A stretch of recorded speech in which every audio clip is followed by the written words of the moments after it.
From the Berdan sniper rifle of Civil War fame to the modern day Barrett, Rock Island's August premiere auction has it all for the U.S. military collector.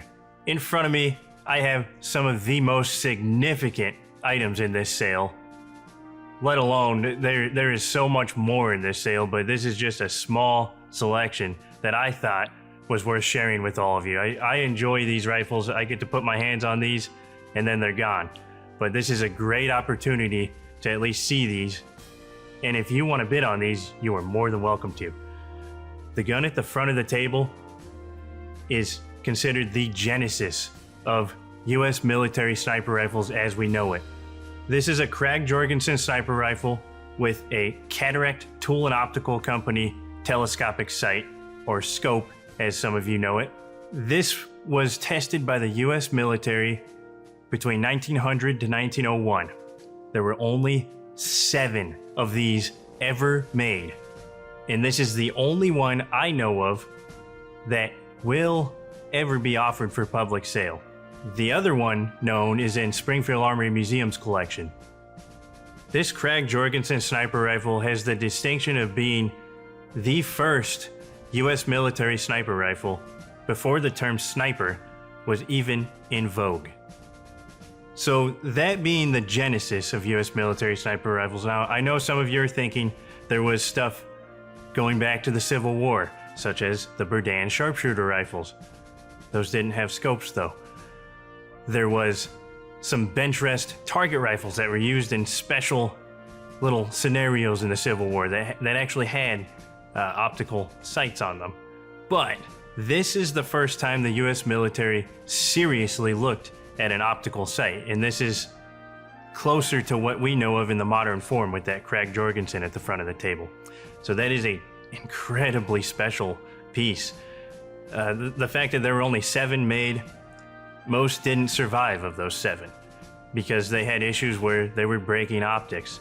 But somehow this one survived the test of time just fine. It's a beautiful gun, and the optics work really well on it. Surprisingly, in testing, these things were found to be accurate up to 2,000 yards, which is pretty incredible. With the advent of smokeless powder, now these guns had the capability of being used properly with an optical sight. But they were found to be a little bit too violent with these early forms of optical sights. So really, the fact that this one survived the test of time looking so well is just almost unbelievable. It's an incredibly, immensely historically significant piece. At the middle of the table here, we have an M1C. This is just an exceptional example. This came later, but in front of me, I have what really was the first truly issued U.S. military sniper rifle, the U.S. Model 1903 Springfield rifle with the Warner Schwazee optical sight. So it took until, that was 1900, 1901, they tested about 7 of those, and then they shelved it for a while. It took until about 1908 for the U.S. military to officially adopt the Warner Schwazee sight. So there was the model of 1908 Warner Schwazee scopes, and then what you see here is the model of 1913. And some of these were used during the Mexican punitive expedition and through World War I overseas in France and after into the 1920s. So this is essentially the first issued U.S. military sniper rifle in front of me. And this one is just gorgeous. This is an outstanding example compared to the limited amount you will see today. This one's in a very high state of condition. It's just beautiful. The gun in the middle of the table, going back to this is what came a little bit later. This is actually a Marine Corps variant of an M1C, or called the MC-1 by the U.S. Marine Corps.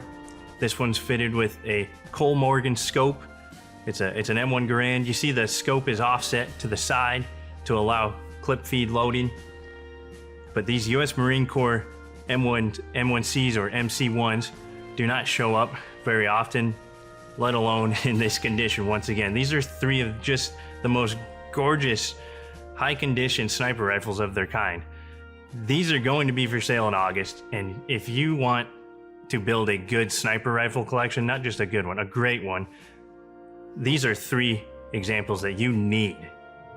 When I said Rock Island's August premiere sale has the most significant US military sniper rifles, I meant it. In front of me, I have 2 Global War on Terror era sniper rifles. I have a Knights SR25 Mark 11 Mod 0 at the front of the table, and a Remington Model 700 M24 closest to me on the table. The Remington 700 M24 was adopted by the US Army in 1988 and used throughout the Global War on Terror. This was an improvement on the M40 series of sniper rifles that came before it, and this would be replaced in service with the XM 2010. That's when Remington decided to release these to the general public. This Remington M24 sniper is immensely rare to be able to acquire on the commercial market. This is the real deal.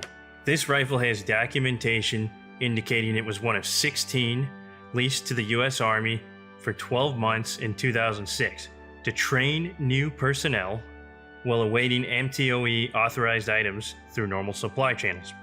It also has a letter indicating that a Remington employee, well employed by Remington, was able to purchase this gun from Remington and located the documentation confirming this. What an incredible piece. This is really the only way you can get your hands on one of these outside of government inventory. So this is a scarce opportunity to be able to acquire one in our August sale here.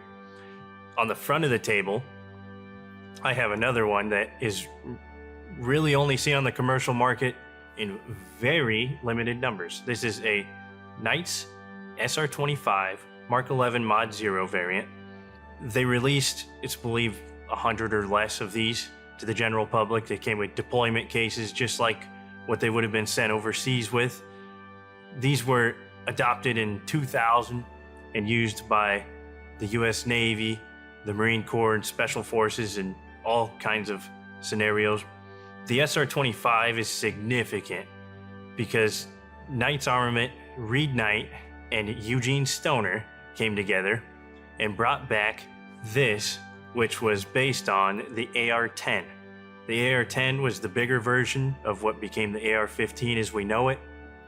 The AR-10 got shelved in the 50s and 60s after the AR-15 took over and the smaller calibers became more popular, but Gene Stoner always wanted to do something with .308.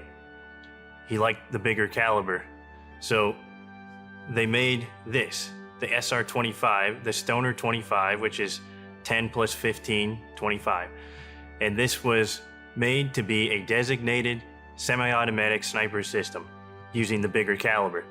And so they developed the SR25 in the early 90s, and then this being adopted in around 2000 as the Mark 11 Mod 0 has a whole slew of improvements on their original designs from the 90s. This one it's got the quad rail, it's got all the bells and whistles you would want to see on a Knights Armament rifle. This is about as desirable as it gets for a US military sniper rifle collector or a Knights Armament collector in general. They have a pretty big following these days. And this example in front of me is one that's very hard to get, and it's going to be offered for sale in August. And now in front of me, I have the large Barrett M107A1 sniper rifle. This one's got all the best features. It has a silencer on the front. It has the Bors system, the Barrett optical ranging system with a computer in the scope. And being an M107A1, this is an improvement on the M82 that was originally designed by Barrett in the 1980s. This uses the heavy-hitting 50 BMG caliber. So Barrett designed this rifle. Ronnie Barrett designed the M82 in the 1980s.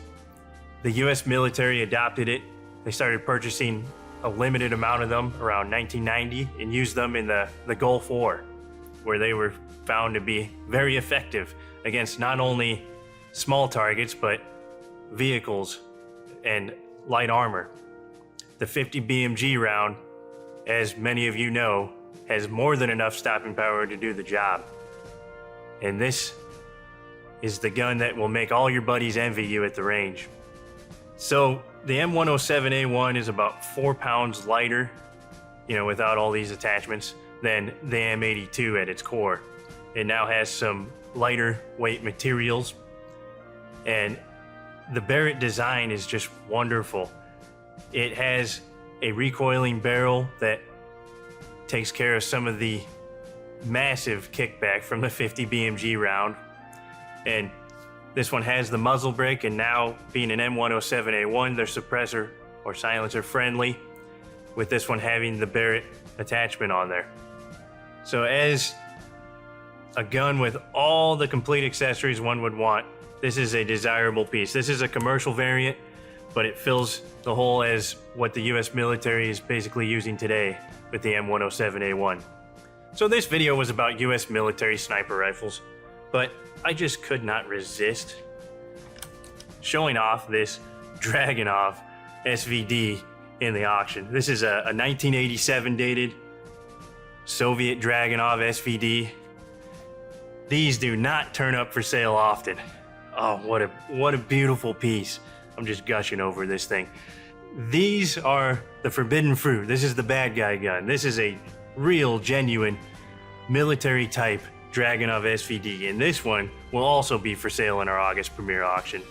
If you'd like a chance at owning any one of these guns, I urge you to look through our catalog, where we have US military sniper rifles, foreign sniper rifles, we have machine guns, we have antique firearms, we have Berdan sharpshooter guns from the Civil War, we have stuff spanning all the way back, way before the Civil War, up to modern day. Some of the most significant firearms you will ever witness are in this August premiere sale. You've just got to be there.